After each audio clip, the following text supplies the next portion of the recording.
हाय दोस्तों, welcome to my YouTube channel Nancy success classes.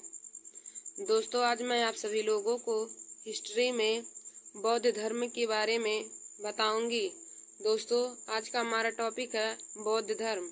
मैं आप सभी लोगों को हिस्ट्री में बौद्ध धर्म के बारे में बताऊंगी।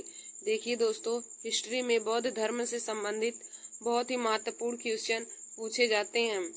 बौद्ध धर्म और जैन धर्म हिस्ट्री में बहुत ही इम्पोर्टेंट टॉपिक है, क्योंकि इससे हर कंपटीशन की परीक्षा में बहुत ही इम्पोर्टेंट क्वेश्चन पूछे जाते हैं।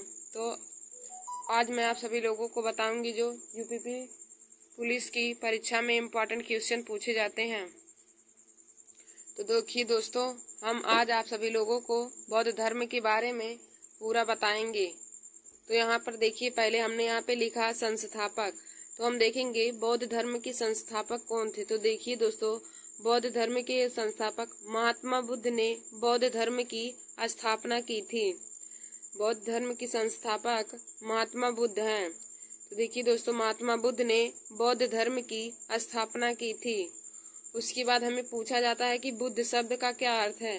तो देखिए दोस्तों, बुद्ध शब्द का अर्थ होता है प्रकाशमान या जागृत, या फिर हम कह सकते हैं एक ज्ञान संपन्न व्यक्ति।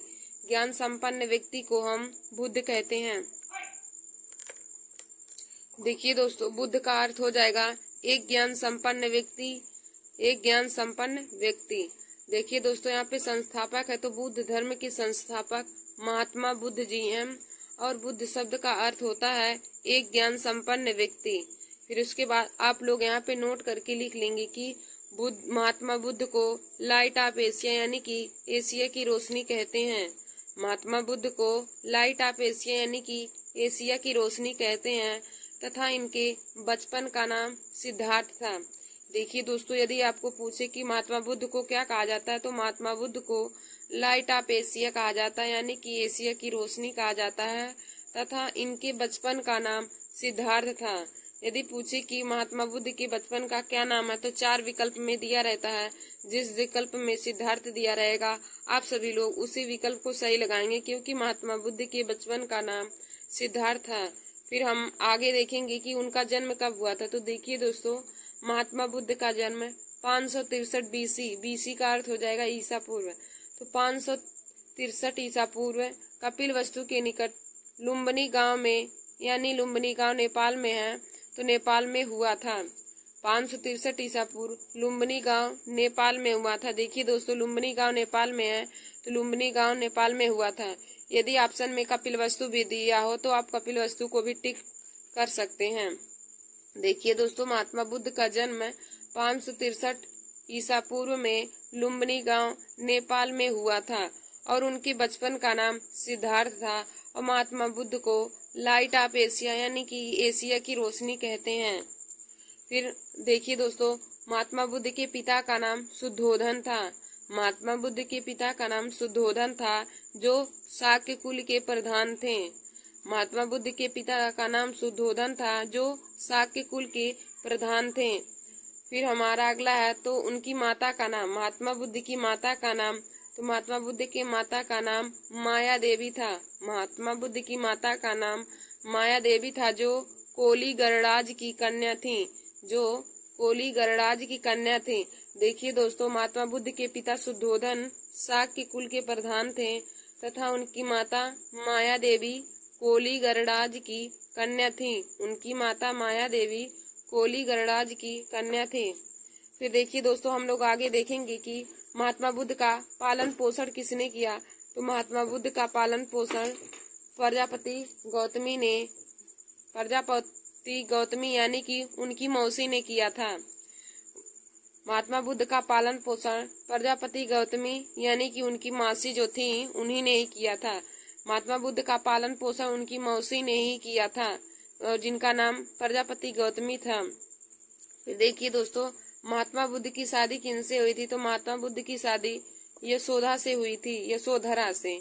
महात्मा बुद्ध का शादी यशोधरा से हुए थे, और उनसे एक पुत्र प्राप्त हुआ था, और पुत्र का नाम राहुल था। महात्मा बुद्ध के पुत्र का नाम राहुल था, तथा उनकी पत्नी का नाम यशोधरा था। महात्मा बुद्ध की पत्नी का नाम यशोधरा तथा उनके पुत्र का नाम राहुल था। फिर देखिए दोस्तों आगे, महात्मा बुद्ध के घोड़े का नाम कंथक था। महात्मा बुद्ध के घोड़े का नाम कंथक तथा सारथी का नाम चन्ना था। सारथी का नाम चन्ना तथा घोड़े का नाम कंठक है। देखिए दोस्तों, यह उनके महात्मा बुद्ध का जन्म, माता का नाम, पिता का नाम, उनका पालन पोषण, उनकी पत्नी का नाम, पुत्र का नाम, घोड़ा का नाम, सारथी का नाम, यह सभी बहुत ही इम्पोर्टेंट क्वेश्चन बन जाते हैं महात्मा बुद्ध के ऊपर, क्योंकि हिस्ट्री में महात्मा बुद्ध और जैन धर्म से संबंधित बहुत ही क्वेश्चन हिस्ट्री में पूछे जाते हैं। तो आप सभी लोग इस वीडियो को जरूर देख लीजिए और इन सभी क्वेश्चनों को बहुत ही अच्छी तरीके से एक कॉपी में नोट कर लीजिएगा। फिर देखिए दोस्तों, अब हम आगे देखेंगे कि महात्मा बुद्ध ने गृहत्याग कब किया था। तो महात्मा बुद्ध के गृहत्याग के बारे में हम पढ़ेंगे। 29 वर्ष की आयु में महात्मा बुद्ध ने गृहत्याग कर दिया था। उन्होंने 29 वर्ष की अवस्था में सन्यासी का जीवन धारण कर लिया था। और देखिए दोस्तों, हम लोग बौद्ध धर्म में गृहत्याग की भावना को क्या कहते हैं। तो देखिए दोस्तों, हमने यहाँ पे लिखा है, बौद्ध धर्म में गृहत्याग की भावना को यानी कि घटना को महाभिनिष्कर्मण कहते हैं। देखिए दोस्तों, बौद्ध धर्म में गृहत्याग की घटना को महाभिनिष्कर्मण कहते हैं। तो दोस्तों, यह भी बहुत ही इम्पोर्टेंट क्वेश्चन है कि क्वेश्चन में अभी पूछा जाता है कि बौद्ध धर्म में गृहत्याग की घटना को क्या कहते हैं। तो मैंने आप लोगों को बताया कि बौद्ध धर्म में गृहत्याग की घटना को महाभिनिष्कर्मण कहते हैं। बौद्ध धर्म में गृहत्याग की भावना को महाभिनिष्कर्मण कहते हैं। फिर आगे हम लोग देखेंगे कि महात्मा बुद्ध के प्रथम गुरु कौन थे।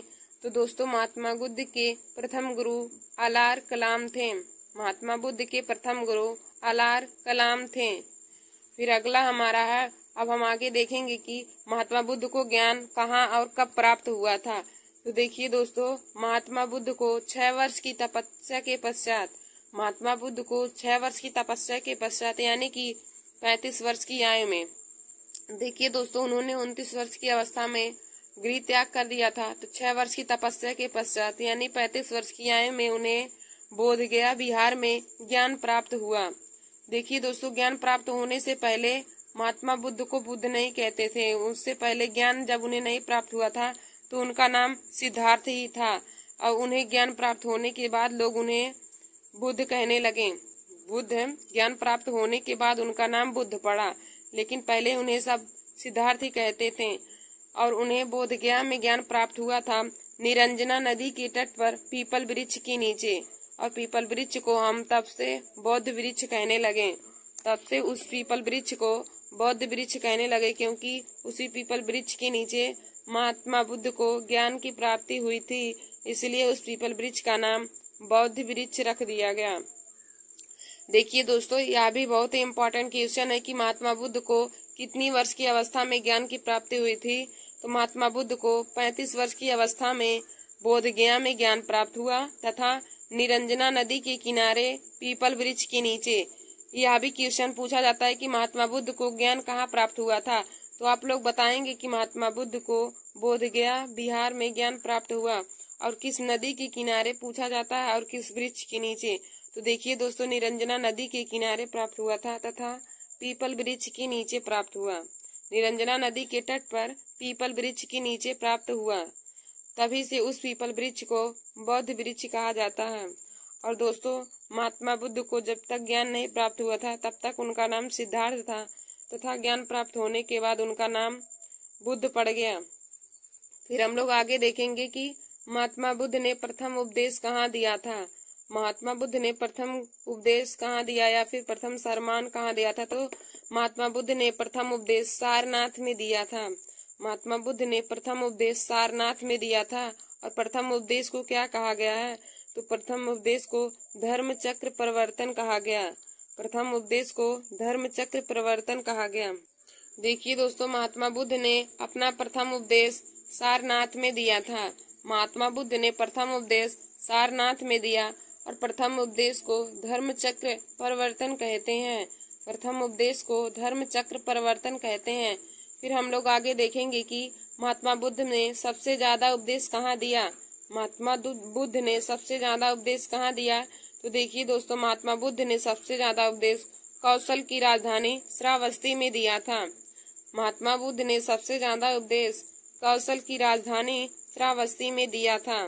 देखिए दोस्तों, यह सभी बहुत ही इम्पोर्टेंट क्वेश्चन है जो हिस्ट्री में बौद्ध धर्म से संबंधित पूछे जाते हैं। तो आप लोग इस वीडियो को जरूर देख लीजिए और अपने दोस्तों में शेयर कर लीजिए ताकि वे लोग भी हमारे इस वीडियो को देख लें और इन सभी क्वेश्चन के बारे में जान जाएं। तो उन्होंने सबसे ज्यादा उपदेश कौशल की राजधानी श्रावस्ती में दिया था।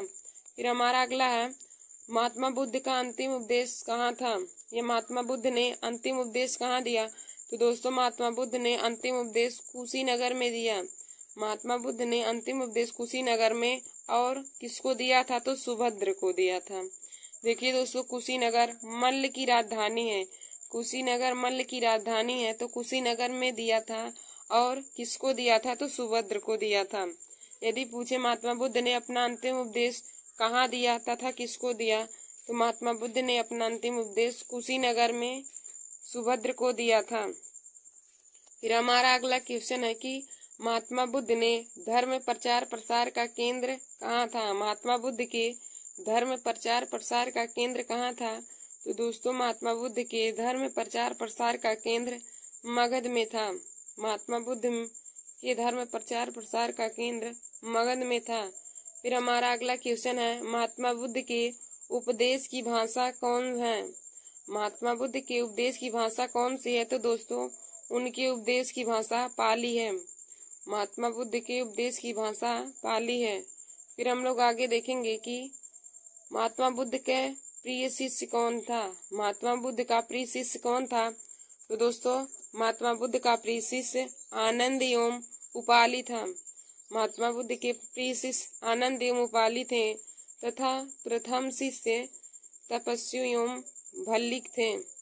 प्रथम शिष्य तपस्वी एवं भल्लिक थे, जबकि प्रिय शिष्य आनंद एवं उपाली थे। देखिए दोस्तों, प्रिय शिष्य आनंद एवं उपाली और प्रथम शिष्य तपस्वी एवं भल्लिक थे महात्मा बुद्ध के। फिर हम लोग आगे देखेंगे कि महात्मा बुद्ध की मृत्यु कब हुई थी? तो दोस्तों, महात्मा बुद्ध की मृत्यु 483 ईसा पूर्व कुशीनारा में हुआ था। कुशीनारा या कुशीनगर में हुआ था। महात्मा बुद्ध की मृत्यु 483 ईसा पूर्व कुशीनारा में हुआ था। और दोस्तों, बौद्ध धर्म में मृत्यु की भावना को या मृत्यु की घटना को महापरिनिर्वाण कहते हैं। बौद्ध धर्म में मृत्यु की घटना को महापरिनिर्वाण कहते हैं। देखिए दोस्तों, हमने यहाँ पर आपको बताया था कि गृह त्याग की भावना को बौद्ध धर्म में महाविनिष्कर्मण कहते हैं और मृत्यु की भावना को महापरिनिर्वाण कहते हैं। मृत्यु की घटना को महापरिनिर्वाण और गृह त्याग की भावना को महाविनिष्कर्मण कहते हैं। फिर हम आगे देखेंगे बौद्ध धर्म में ज्ञान प्राप्ति की घटना क्या कहते हैं। बौद्ध धर्म में ज्ञान प्राप्ति की घटना को क्या कहते हैं? तो दोस्तों, बौद्ध धर्म में ज्ञान प्राप्ति की भावना को संबोधि कहा जाता है। बौद्ध धर्म में ज्ञान प्राप्ति की घटना को संबोधि कहा गया है। और देखिए दोस्तों, महात्मा बुद्ध ने 4 दृश्य देखे थे। महात्मा बुद्ध ने 4 दृश्य देखे थे, जिसमें से पहला बूढ़ा व्यक्ति, दूसरा बीमार व्यक्ति, तीसरा मृत व्यक्ति और चौथा सन्यासी व्यक्ति। महात्मा बुद्ध ने 4 दृश्य देखे थे, बूढ़ा व्यक्ति, बीमार व्यक्ति, मृत व्यक्ति और सन्यासी व्यक्ति। देखिए दोस्तों, बूढ़ा व्यक्ति, बीमार व्यक्ति और मृत व्यक्ति, ये तीनों लोग दुखी थे और सन्यासी व्यक्ति खुश था। तो इन्होंने 4 दृश्य देखे। फिर अब दोस्तों, अब हम लोग आगे देखेंगे कि महात्मा बुद्ध के जीवन से संबंधित कौन कौन सी प्रतीक हैं। महात्मा बुद्ध की जीवन से संबंधित प्रतीक। तो देखिए दोस्तों, महात्मा बुद्ध के जीवन से संबंधित प्रतीक भी परीक्षा में पूछे जाते हैं। तो देखिए दोस्तों, इनके जन्म से संबंधित क्या प्रतीक है? तो महात्मा बुद्ध के जन्म से संबंधित प्रतीक कमल व सांड है। महात्मा बुद्ध के जन्म से संबंधित प्रतीक कमल व सांड है। और गृह त्याग से संबंधित प्रतीक घोड़ा है। गृह त्याग से संबंधित प्रतीक घोड़ा है। ज्ञान प्राप्ति से संबंधित प्रतीक पीपल है। ज्ञान प्राप्ति से संबंधित प्रतीक पीपल है। निर्वाण से संबंधित प्रतीक पदचिन्ह है और मृत्यु से संबंधित प्रतीक स्तूप है। देखिए दोस्तों, हमने आपको बताया कि महात्मा बुद्ध के जीवन से संबंधित महत्वपूर्ण प्रतीक। महात्मा बुद्ध की जीवन से संबंधित कौन कौन सी प्रतीक है उनको हम जानेंगे। तो देखिए दोस्तों, महात्मा बुद्ध के जन्म से संबंधित प्रतीक कमल व सांड है। गृह त्याग से संबंधित प्रतीक घोड़ा है। ज्ञान प्राप्ति से संबंधित प्रतीक पीपल है। निर्वाण से संबंधित प्रतीक पद चिन्ह है और मृत्यु से संबंधित प्रतीक स्तूप है। फिर देखिए दोस्तों, यह प्रतीक बहुत ही इम्पोर्टेंट है, आप सभी लोग इसको भी बहुत अच्छे तरीके से पढ़ लीजिए और कॉपी में नोट कर लीजिए। फिर उसके बाद आगे हम लोग देखेंगे बौद्ध धर्म में त्रिरत्न। बौद्ध धर्म में त्रिरत्न कौन कौन से थे तो उसको भी हम लोग देखेंगे। तो दोस्तों, बौद्ध धर्म में त्रिरत्न में नंबर 1 बुद्ध था, दूसरा धम्म और तीसरा संघ था। तो बौद्ध धर्म में त्रिरत्न यही है, बुद्ध धम्म और संघ। बौद्ध धर्म में त्रिरत्न बुद्ध धम्म और संघ था। फिर देखेंगे महात्मा बुद्ध के सत्य क्या थे। महात्मा बुद्ध के सत्य तो 4 सत्य थे। पहला दुख, दुख समुदाय, दुख निरोग और दुख निरोग प्रतिपदा। देखिए दोस्तों, महात्मा बुद्ध के सत्य क्या थे। तो महात्मा बुद्ध के सत्य थे दुख, दुख समुदाय, दुख निरोग प्रतिपदा। तो महात्मा बुद्ध के यही 4 सत्य थे। और हमने महात्मा बुद्ध की त्रिरत्न बताया, बुद्ध धम्म संघ। तो यही त्रिरत्न है, बुद्ध धम्म और संघ महात्मा बुद्ध के त्रिरत्न है। और सत्य 4 है, तो दुख, दुख समुदाय, दुख निरोग प्रतिपदा। फिर दोस्तों, अब हम लोग देखेंगे आगे बौद्ध संगीतियाँ। बौद्ध संगीतियाँ कब कब हुई थी और किसके शासनकाल में हुई थी और कहाँ हुई थी उसके बारे में हम लोग जानेंगे। तो देखिए दोस्तों, बौद्ध संगीतियाँ 4 प्रकार की हैं। तो पहली बौद्ध संगति 483 ईसा पूर्व राजगिरी में हुआ था। पहली बौद्ध संगति 483 ईसा पूर्व राजगिरी में हुआ था और उस समय शासन अजातशत्रु का था तथा अध्यक्ष महाकश्यप का। उस समय शासन अजातशत्रु का था तथा अध्यक्ष महाकश्यप था। देखिए दोस्तों, पहली बौद्ध संगति 483 ईसा पूर्व राजगिरी में हुआ था और उस समय शासन अजातशत्रु का था तथा अध्यक्ष महाकश्यप का था। फिर हम लोग देखेंगे दूसरी बौद्ध संगति। तो दूसरी बौद्ध संगति 368 ईसा पूर्व 383 ईसा पूर्व वैशाली में हुआ था। दूसरी बौद्ध संगति 383 ईसा पूर्व वैशाली में हुआ था। फिर उस समय शासन कालाशोक का था। उस समय शासन कालाशोक का था तथा अध्यक्ष साव कमीर था। देखिए दोस्तों, दूसरी बौद्ध संगति 483 ईसा पूर्व वैशाली में हुआ था। उस समय शासन कालाशोक का था तथा अध्यक्ष साव कमीर का था। फिर हम लोग आगे देखेंगे कि तीसरी बौद्ध संगति कब हुई थी। तो तीसरी बौद्ध संगति 250 ईसा पूर्व पाटलिपुत्र में हुआ था। तीसरी बौद्ध संगति पाटलिपुत्र में 250 ईसा पूर्व में हुआ था। उस समय अशोक का शासन था तथा अध्यक्ष मोंगलीपुत्र तिस्य था। देखिए दोस्तों, तीसरी बौद्ध संगति पाटलिपुत्र में 250 ईसा पूर्व में हुआ था और उस समय शासन अशोक का था तथा अध्यक्ष मोगलीपुत्र तिस्य था। फिर हम लोग आगे देखेंगे कि चौथी बौद्ध संगति। तो दोस्तों, चौथी बौद्ध संगति 1st शताब्दी में हुई थी। चौथी बौद्ध संगति 1ली शताब्दी में हुई थी और कुंडलवन में हुई थी। चौथी बौद्ध संगति 1ली शताब्दी में हुई थी और कुंडलवन में हुई थी। उस समय शासन कनिष्क का था और अध्यक्ष वसुमित्र था। उस समय शासन कनिष्क का था तथा अध्यक्ष वसुमित्र का था। तो दोस्तों, हमने आपको बताया कि बौद्ध संगतियां 4 प्रकार की हैं। पहली बौद्ध संगति 483 ईसा पूर्व राजगिरी में हुआ था और वहां का शासन अजातशत्रु करता था और अध्यक्ष महाकश्यप था। दूसरी बौद्ध संगति 383 ईसा पूर्व वैशाली में हुआ था। उस समय शासन कालाशोक का था तथा अध्यक्ष साव कमीर था। फिर तीसरी बौद्ध संगति 250 ईसा पूर्व पाटलिपुत्र में हुआ था और उस समय शासन अशोक का था तथा अध्यक्ष मोगलीपुत्र तिस्य था। फिर चौथी बौद्ध संगति तो 1ली शताब्दी में हुआ था और कुंडलवन में हुआ। चौथी बौद्ध संगति 1ली शताब्दी में हुआ और कुंडल वन में हुआ। वहाँ का शासन कनिष्क तक का था और अध्यक्ष वसुमित्र था। दोस्तों हमने यहाँ पे नीचे कुछ क्वेश्चन लिए हैं बौद्ध धर्म और जैन धर्म से संबंधित। तो देखिए दोस्तों हमारा क्वेश्चन है, जातक किस धर्म का पवित्र ग्रंथ है? जातक किस धर्म का पवित्र ग्रंथ है? तो दोस्तों जातक बौद्ध धर्म का पवित्र ग्रंथ है। जातक बौद्ध धर्म का पवित्र ग्रंथ है। फिर हमारा अगला है, त्रिपिटक किसका धर्म ग्रंथ है? तो दोस्तों त्रिपिटक भी बौद्ध धर्म का ही ग्रंथ है। और दोस्तों जो मैंने आप सभी लोगों को आज बताया है, यह हिस्ट्री में बौद्ध धर्म से संबंधित बहुत ही इम्पोर्टेंट टॉपिक है और इनसे बहुत ही इम्पोर्टेंट क्वेश्चन हिस्ट्री में पूछे जाते हैं। तो आप सभी लोग इस वीडियो को बहुत अच्छी तरीके से देखकर और इसे कॉपी में नोट कर लीजिए। और देखिए दोस्तों महात्मा बुद्ध के जीवन से संबंधित प्रतीक ये तो हर कंपटीशन की परीक्षा में पूछा जाता है, तो आप लोग इसे जरूर तैयार कर लीजिएगा कि उनकी जन्म से संबंधित प्रतीक क्या क्या हैं। तो मैंने आप सभी लोग को बताया था कि जन्म से संबंधित प्रतीक कमल व सांड, गृह त्याग से संबंधित प्रतीक घोड़ा, ज्ञान प्राप्ति से संबंधित प्रतीक पीपल, निर्माण से संबंधित प्रतीक पद चिन्ह व मृत्यु से संबंधित प्रतीक स्तूप हैं। तो दोस्तों यह बहुत ही इम्पोर्टेंट टॉपिक है आपने। थैंक यू दोस्तों।